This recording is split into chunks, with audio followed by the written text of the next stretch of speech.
We might just touch on sort of two intertwining topics as well about Brexit and the Trump phenomenon, which are basically not one and the same thing, but they're sort of feeding off each other in the sense of what caused them is probably roughly in the same ballpark. And we talked about that in two of our episodes this year. And it'll be fascinating seeing how the world sort of goes over the next couple of years in terms of reacting to what's happened.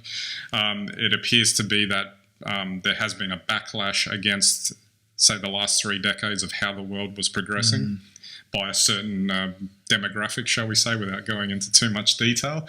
But it's like...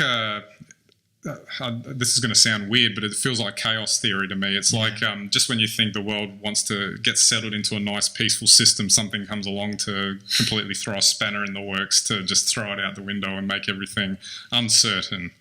And that kind of feels like what it is to me. Well, yeah, and it can happen so quickly now too. Yeah. So the idea is, I don't think you could have had a Brexit 10 years ago.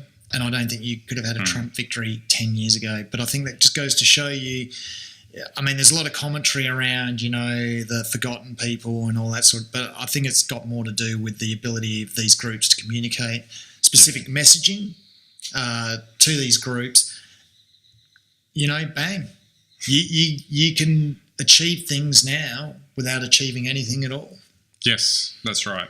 And actually, just tying in with the whole film stuff that we were just saying then, I think it's almost like Bill Burr, one of the comedians I've been watching recently, went on Conan and said, dude, the star of a reality TV show put this link up again, Ben.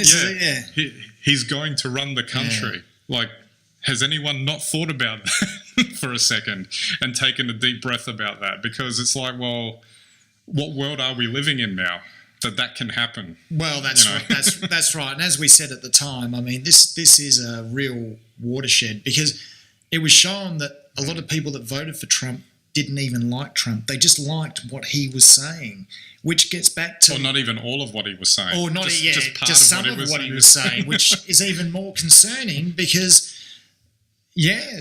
okay, so we're going to elect someone who we only like part of what he's saying, that his character is fully exposed, and so everyone can say quite confidently, if you're one of these people, I don't like Trump for whatever reason, but I like part of what he's saying, so I'm going to vote for him.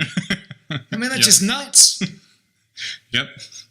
But that's the topsy-turvy world we're living in now. That is. I don't understand it.